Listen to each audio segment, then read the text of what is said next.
seorang miliarder yang lumpuh selama 20 tahun, hanya bisa menatap dunia dari kursi roda. Banyak dokter terbaik didatangkan, namun tetap gagal menyembuhkannya.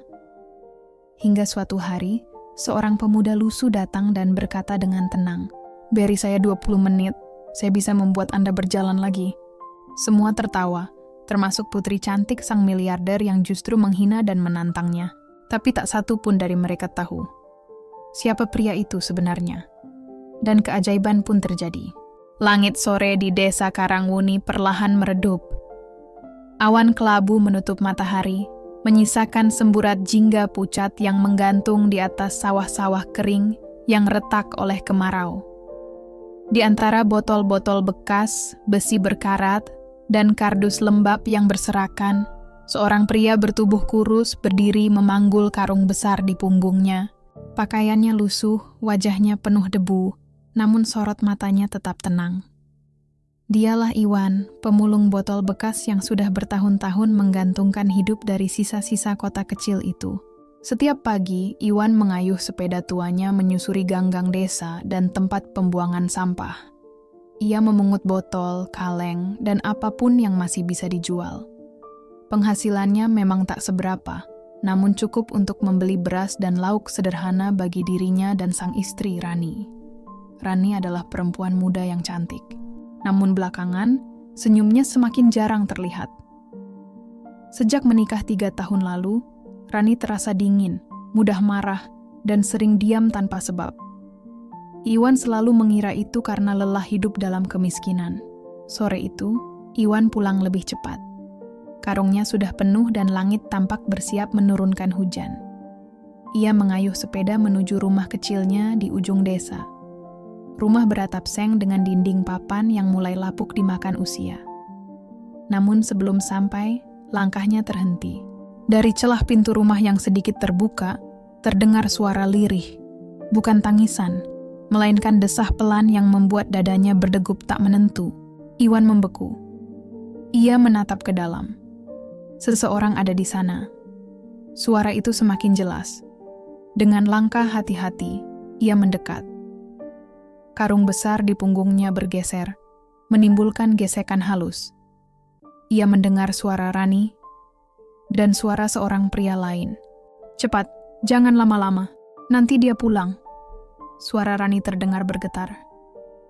"Tenang saja, sayang, dia pasti masih di luar," jawab suara pria itu. Waktu seolah berhenti. Dari celah pintu, Iwan melihat pemandangan yang meruntuhkan seluruh hidupnya. Istrinya, perempuan yang selama ini ia perjuangkan, tengah bersama pria lain di ranjang yang setiap malam ia tiduri. Karung di punggungnya jatuh menghantam lantai dengan bunyi keras. Rani terlonjak. Pria itu panik, menarik pakaiannya, lalu kabur lewat jendela belakang. Rani menatap Iwan dengan mata membelalak. Wajah Iwan pucat namun matanya memerah. "Iwan, aku bisa jelaskan," ucap Rani tergagap. "Jelaskan apa, Rani?" Suara Iwan serak. "Aku pergi memulung buat beli makan, dan kau malah..." "Aku lelah hidup miskin, Iwan," potong Rani dengan suara meninggi. "Aku capek makan nasi garam, capek pakai baju bekas. Kau pikir aku bisa bahagia hidup seperti ini?"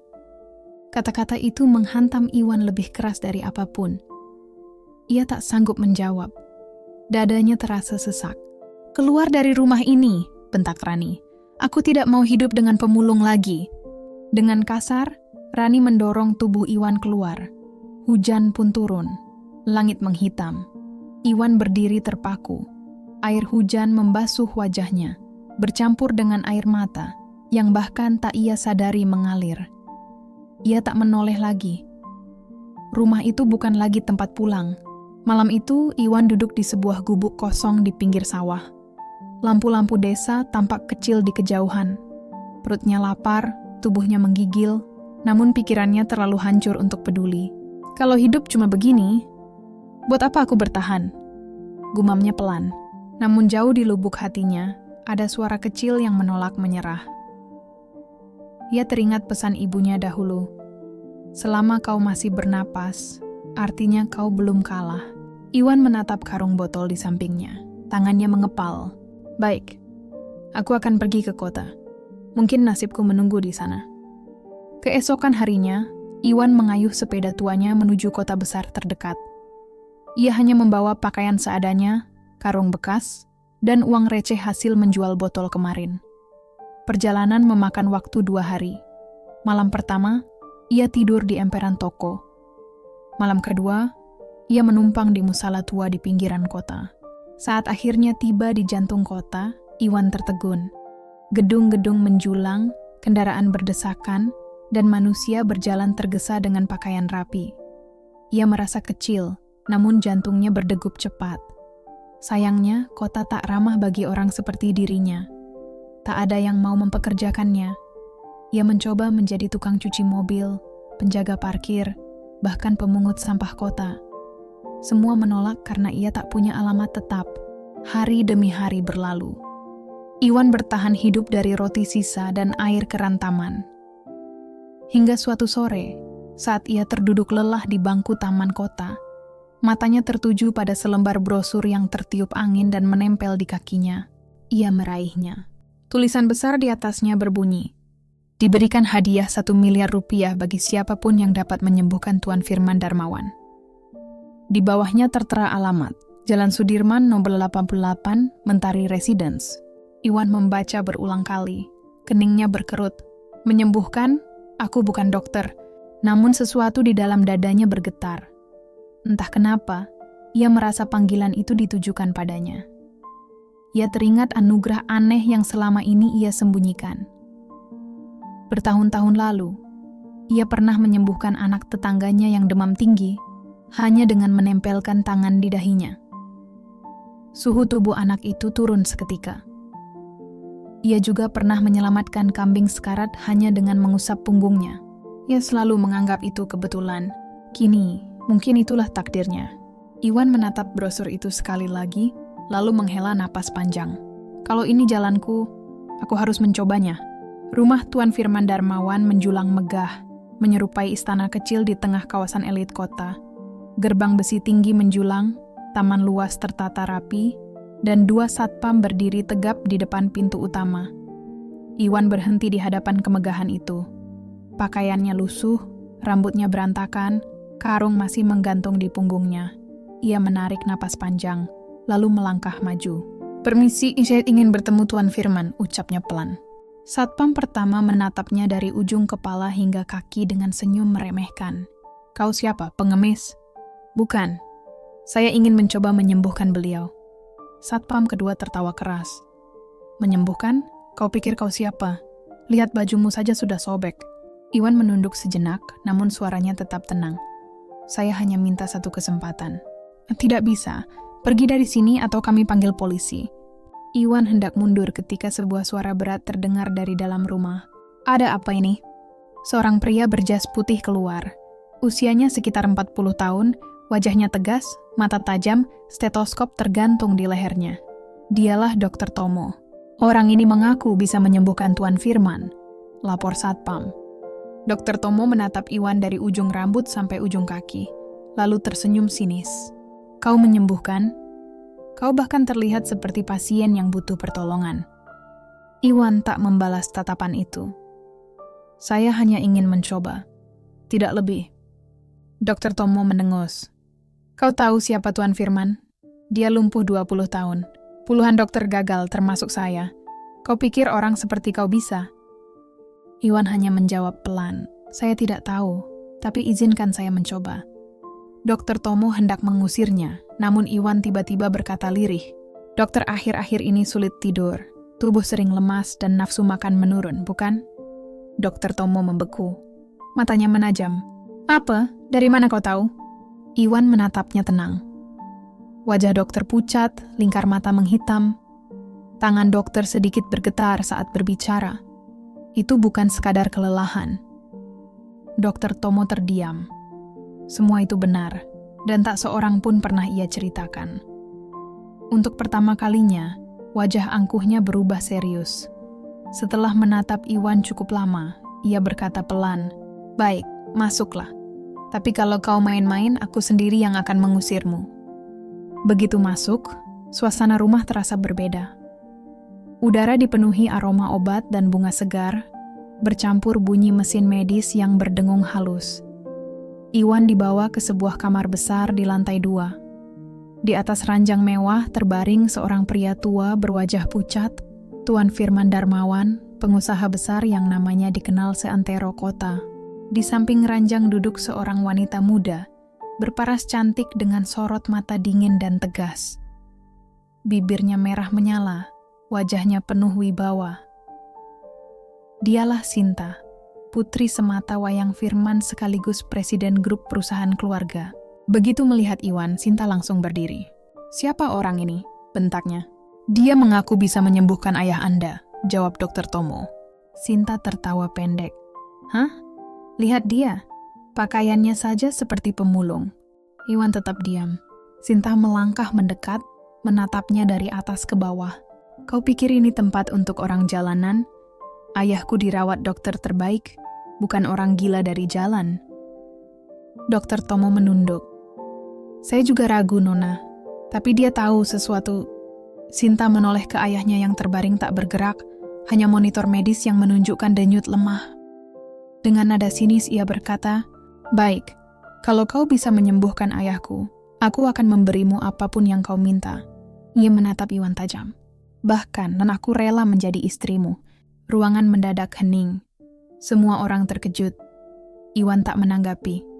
Ia hanya melangkah ke sisi ranjang, menatap tubuh Firman yang lemah, lalu meletakkan tangannya di atas kaki pria tua itu. Sekejap, ruangan terasa hangat. Iwan memejamkan mata.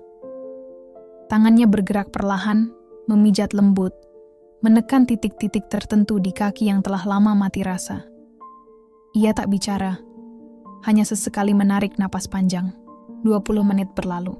Dr. Tomo menatap monitor. Denyut jantung Firman meningkat. Tubuhnya mulai bergerak. "Apa yang kau lakukan?" Suara Sinta bergetar. Tiba-tiba Firman menghela napas panjang dan membuka mata. Di mana aku?" Suaranya lemah tapi jelas. "Ayah!" Sinta menjerit. "Ayah sadar!" Dr. Tomo memeriksa cepat. Tanda vital normal. Ini luar biasa. Firman menatap sekeliling, lalu memandang Iwan. "Kau siapa, anak muda?" Iwan tersenyum kecil. "Nama saya Iwan, Pak.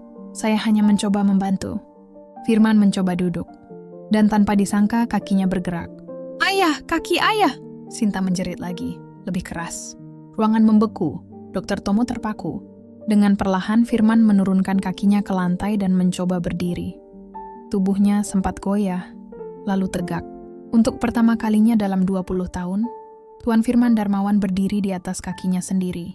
Air mata mengalir di wajahnya. Aku bisa berdiri."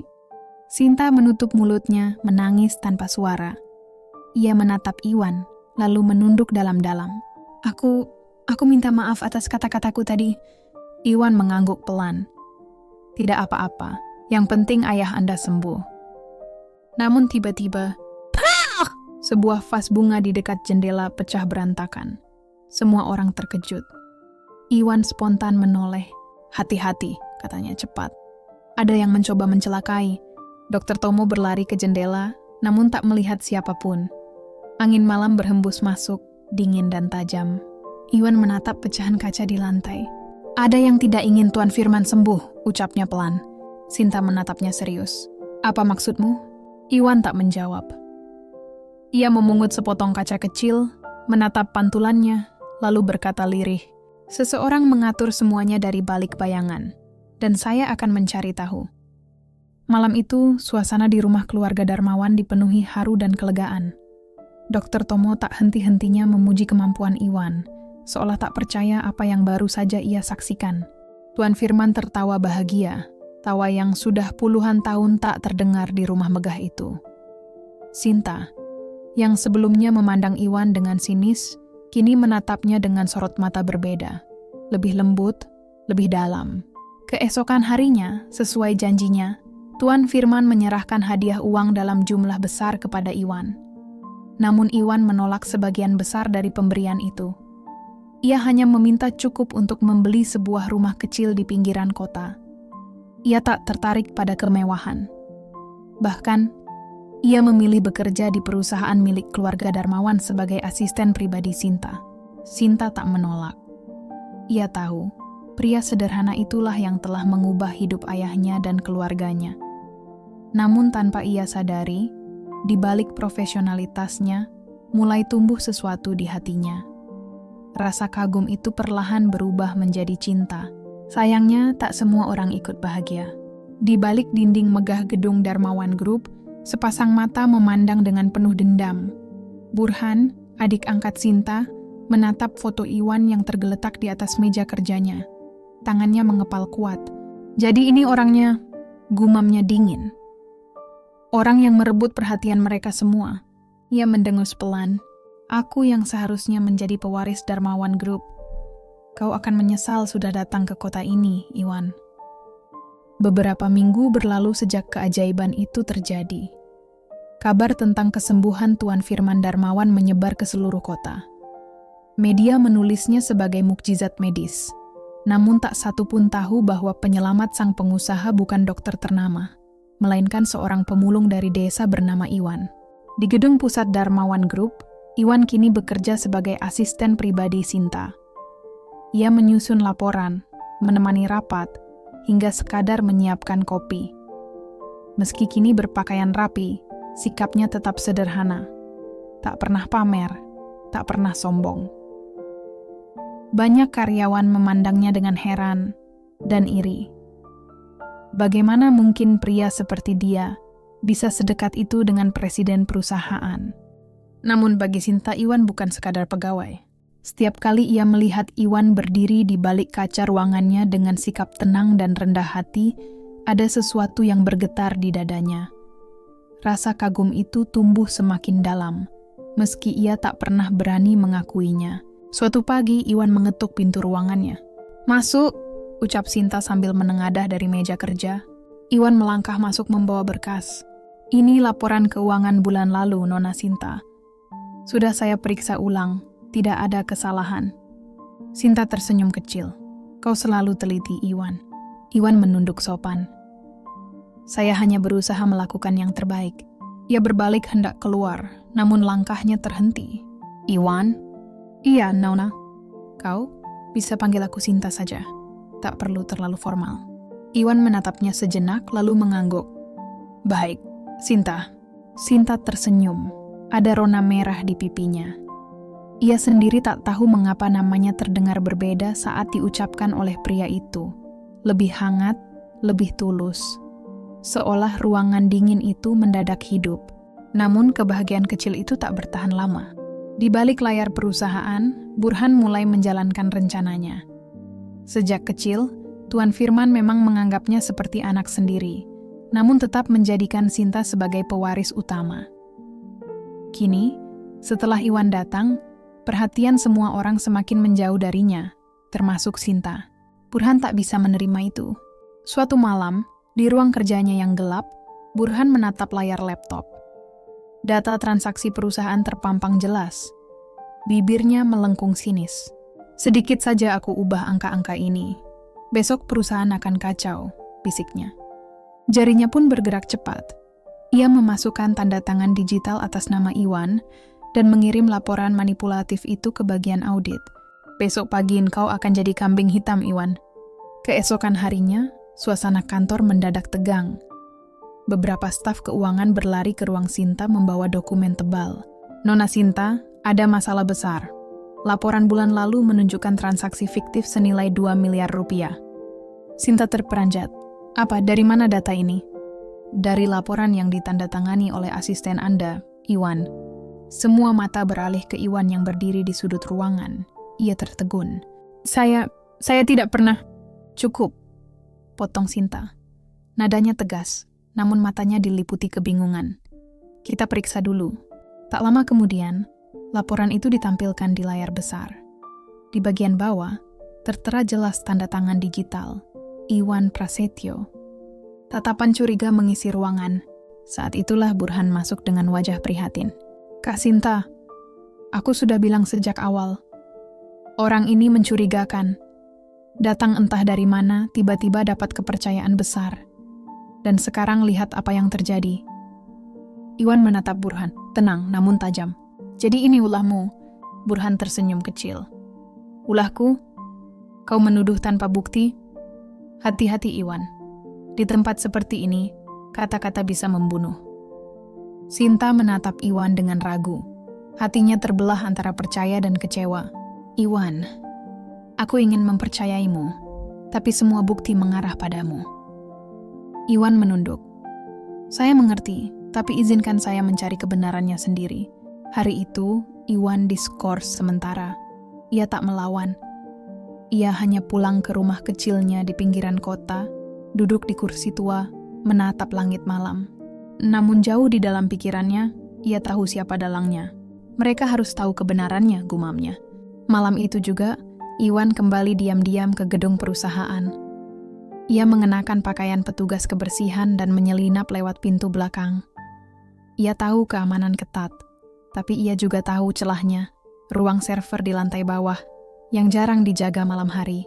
Dengan tenang, ia membuka komputer dan mencari file laporan asli. Dan benar saja, data itu telah diubah. Lebih dari itu, ia menemukan jejak digital, akun milik Burhan yang melakukan manipulasi. Iwan menyalin semuanya ke sebuah flash disk. Saat hendak keluar, langkahnya terhenti. Burhan sudah berdiri di depan pintu, bersama 2 petugas keamanan. Kau pikir aku tak tahu kau akan datang? Ucap Burhan dingin. Aku sudah menunggumu. 2 penjaga mendekat dan menarik tangan Iwan. Burhan tersenyum puas. Kau akan kukirim ke penjara. Di sana tak ada yang peduli apakah kau pemulung atau pahlawan. Iwan menatapnya lurus. Kau tak akan menang, Burhan. Kebenaran selalu punya jalan. Burhan menampar wajah Iwan keras, lalu berbisik di telinganya, kebenaran milikku, lebih mahal dari kejujuranmu. Pagi berikutnya, kabar itu menyebar cepat ke seluruh penjuru kota. Iwan ditangkap atas tuduhan pencurian data dan manipulasi keuangan perusahaan Darmawan Group. Sinta mendengar berita itu dari Dr. Tomo saat sarapan di rumah. Aku tidak percaya, gumam Sinta lirih. Iwan bukan orang seperti itu. Dr. Tomo menatapnya dengan tatapan iba. Aku juga sulit mempercayainya, Sinta. Tapi bukti yang ada terlalu kuat. Sinta terdiam. Ia menatap kosong ke arah jendela. Hatinya gelisah, dadanya terasa sesak. Bayangan wajah Iwan semalam kembali terlintas. Tatapan yang tenang, jujur, tanpa sedikit pun rasa takut. Ada sesuatu yang terasa janggal. Terlalu banyak yang tidak masuk akal. Tanpa berpikir panjang, Sinta meraih kunci mobil dan melaju menuju kantor polisi. Namun sebelum ia masuk ke ruang pemeriksaan, seorang petugas menghentikannya. Nona Sinta. Iya. Petugas itu menyerahkan sebuah amplop coklat. Ini ditemukan di ruang server semalam, diduga milik Iwan. Tangan Sinta bergetar saat membuka amplop itu. Di dalamnya terdapat sebuah flash disk kecil dan secarik kertas. Tulisan tangan yang ia kenal begitu jelas. Kebenaran ada di sini. Percayalah pada matamu, bukan kata orang. Iwan, Sinta bergegas kembali ke mobil. Ia menyalakan laptop dan membuka isi flash disk itu. Detik berikutnya, darahnya berdesir. Rekaman CCTV muncul di layar. Tampak jelas seseorang duduk di depan komputer ruang server, mengetik cepat, membuka data laporan keuangan, lalu menyalin tanda tangan digital Iwan. Wajah itu tak mungkin salah. Burhan. Sinta menutup mulutnya. Air matanya jatuh tanpa bisa ditahan. Iwan, kau benar. Tanpa menunda waktu, Sinta membawa seluruh bukti itu ke polisi. Keadaan pun berbalik drastis.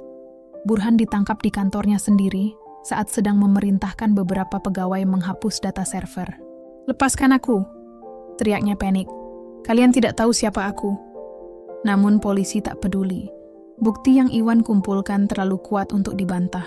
Sore itu, Iwan akhirnya dibebaskan. Saat ia melangkah keluar dari kantor polisi, matahari mulai tenggelam di balik gedung-gedung tinggi kota. Cahaya jingga menyelimuti trotoar. Di sana, Sinta sudah menunggu. Begitu melihat Iwan keluar, ia berlari menghampiri tanpa peduli pandangan orang-orang di sekitarnya. Iwan, serunya. Iwan berhenti melangkah. Ia bahkan belum sempat berkata apa-apa ketika Sinta memeluknya erat. Maafkan aku, suara Sinta bergetar. Aku seharusnya mempercayaimu sejak awal. Aku terlalu bodoh. Iwan menepuk punggungnya pelan. Tidak apa-apa, Sinta. Aku tahu kau hanya ingin melindungi keluargamu dan perusahaanmu. Sinta melepaskan pelukannya dan menatap Iwan dalam-dalam. Mata mereka bertemu. Tapi kau sudah melakukan lebih dari siapapun, ucapnya pelan. Kau menyembuhkan ayahku, menyelamatkan perusahaan, dan menyelamatkan hatiku. Iwan terdiam. Ia tak tahu harus menjawab apa. Namun senyum kecil yang terukir di wajahnya sudah cukup membuat hati Sinta terasa tenang. Beberapa hari kemudian, keluarga Darmawan menggelar konferensi pers besar-besaran. Wartawan dan para pegawai memenuhi halaman depan perusahaan. Tuan Firman berdiri di podium, tanpa kursi roda, tanpa tongkat, tegak dan penuh wibawa. Saya berdiri di sini hari ini, ucapnya lantang. Bukan karena keajaiban medis, melainkan karena ketulusan seorang pria sederhana. Ia menoleh ke arah Iwan. Pria itu bernama Iwan. Mulai hari ini, ia bukan hanya penyelamat hidup saya, tapi juga bagian dari keluarga ini. Tepuk tangan menggema. Burhan diproses hukum, seluruh aset yang ia salah gunakan dikembalikan. Perusahaan pun kembali stabil. Sore harinya, di taman belakang rumah besar itu, Sinta duduk di bawah pohon mangga bersama Iwan. Angin berembus lembut, langit berwarna keemasan. Ayah bilang, ucap Sinta pelan, kalau aku sudah dewasa, aku harus belajar membedakan orang yang mencintaiku dengan tulus, dan orang yang mencintaiku karena harta. Iwan menatapnya lembut. Dan kau sudah tahu jawabannya? Sinta mengangguk kecil. Sudah. Ia menggenggam tangan Iwan. Aku mencintaimu, Iwan. Bukan karena kau menyembuhkan ayahku, tapi karena kau mengajarkanku arti ketulusan. Kau membuatku percaya bahwa kebahagiaan bukan datang dari kekayaan, melainkan dari hati yang jujur. Iwan menatapnya lama. Senyum tipis terukir di wajahnya. Aku hanya pemulung biasa, Sinta.